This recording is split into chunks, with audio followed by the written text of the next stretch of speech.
Hey, it's Richard here. For those that know me from work, it's sort of directed at folks from work, this really. I'm sitting out in my backyard. Roger and I had lunch today with Howard McCarley and Patricia McCarley over in Lafayette. Howard was one of our soups. It was a pleasure to work with Howard. I worked with him in Southyard. And last night Roger and I were talking about just here we are older now. I mean, when we were active in the union, I worked in a, because I know this will be on public, so other people will probably take a glimpse at it. But I worked in a corporation yard, what you call in Britain is the water company, the water board. We called it the water company. It's the East Bay Municipal Utility District. That's an acronym, EBMUD. It's a water district on the southeast side of the San Francisco Bay. And so I've got a long history there, but what I want to talk about is I worked in a yard called Central Yard. That was an Oakland yard, a very integrated yard because it's Oakland, the urban centre. I worked in North Yard, which was also fairly integrated in terms of demographics, is that what they call it? And then there was East Yard, we called God's Country. It was mostly the white guys out there, and some Latinos. And Lalo Carmona, rest his soul, worked out there. He was active in the strike, and South Yard was the satellite yards, right? And John Walsh was the steward in South Yard, and he's a urban. I used to say an urban white boy because that's where he grew up in East Oakland, and a fat bunch of brothers, and he might have had sisters, I can't remember. And he was a union guy down there, and he was a solid bloody union guy. So Roger, and he's still alive today, and we're still hanging in there. And Roger and I were talking today about, last night it was, just about missing the activity. We were involved day in, day out in struggle on the job, whether it was the guy didn't get that pay, the guy came in late and he got dinged and the other guy didn't, you're overtime this, you're overtime that. Then there was rotation of which crews you were on, and then as women generally one at a time came into our workplace because the bosses are not going to let a whole bunch of them in where we all get together and they pick and choose they do the hiring in the workplace. And I'm going to see if I can turn this ISO up a little bit just to get a bit more light there. So we were active in that.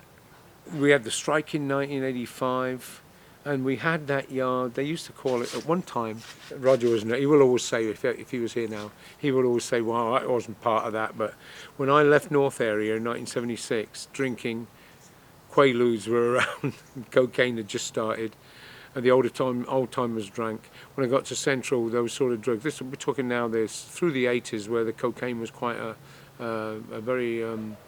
That's another story, so and that's another thing we did because we were all union, we were strong, we were united. We had meetings down at Raimondi Park to discuss racism, to discuss if somebody got screwed over, and to address drug stuff. We got a drug place, so the Institute for Labour and Mental Health into the workplace.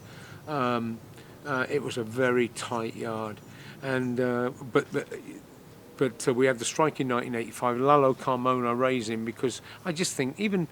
The thing about working class history is there were people in our union, some of them out of our yard, Solomon Jones and Al Williams and that, but there was Manny Pontis in meter reading, there was Johnny Young in SD1, there was John Walsh, of course, who was there before me, and Dan Virgin, who is still around, he's on Facebook, and there was a strong blue-collar union there that was very democratic, and it was where I got my education. I remember when I was getting threatened a couple of times on the phone to go back to England during the strike and that, and I thought to myself, hey, I got my political education here in Local 444, and but what a thrill it was. It was so stressful in a lot of ways. I look at my diaries, and sometimes every day, every night, I was a delegate at the Central Labour Council as well. Every night there would be something because of we were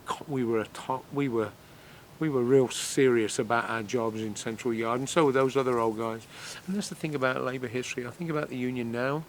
You know, like Ray Ahern's dead, Al Williams is dead. Al Williams and Ray were very different characters, but Ray Ahern was a good union guy. He was an older white guy. He used to do they call it grease monkey. It's not a good term like what's his name, Puddy says in Seinfeld. But Ray was active in the union, and Manny Pontis never spoke to him. They had vicious some disagreement before I ever got there, and Ray was a good. He took us up when when I got there. This is not written down. I'm just yabbering on. When I start getting active, thanks to Kate Dolan, who was a female president of the union at the time, a middle class person, probably well educated. I'm assuming she was, and she was a worker there. She was a lesbian woman, and she was a very, very solid character. And I owe a lot to her for getting involved in the union. But like at that time, there was another woman too. There was a couple of women in the union. In Blue Collar Local, she was from, she's up in Seattle, I heard now. She was a chief steward, and then the women from SD1. But anyway, I digress. And when I first joined, the AFSCME International demanded that we affiliate to Council 57, which is an intermediary body between the international and the local unions, or the national. We call it international because they got members in Puerto Rico or Canada or something like that, you know. And so they mandated we join the council. Well, that meant a lot of money. I think we were paying them about $170,000 a year when I quit.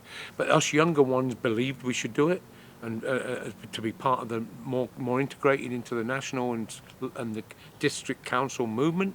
There were about 26 locals in our local council, 57, and the older ones the international's not going to tell us what to do, you know, and the ditch diggers, what we called ourselves. They probably didn't. I called myself that. I don't know. But Solomon, Al, others that were active in the union, they weren't going to be told what to do by goddamn bureaucrats from up there, and they didn't want to affiliate. We were all afraid we'd be taking over a trusteeship, and the older timers said, "They ain't going to take you over." They knew, and they knew how to fight. That we couldn't pass the bills, couldn't pay the bills because you had to vote to pay the bills, and I'd never been involved in anything like that. You had to vote to pay the bills for this organisation, and those old buggers, they organised to stop us paying the bills. They couldn't turn over the leadership, but they could do that. We went out and we joined it in the end, and anyway, that's that. But I'm just thinking about it today. I'm going to make a few of these. They're going to be sort of haphazard because I've had a beer, you know, and I'm doing what's legal now in the United States a little bit sometimes. Because me and Roger talk about it all the time. When I'm with Marvin Kane, that's another brother I was very close to. I still am. We're good friends.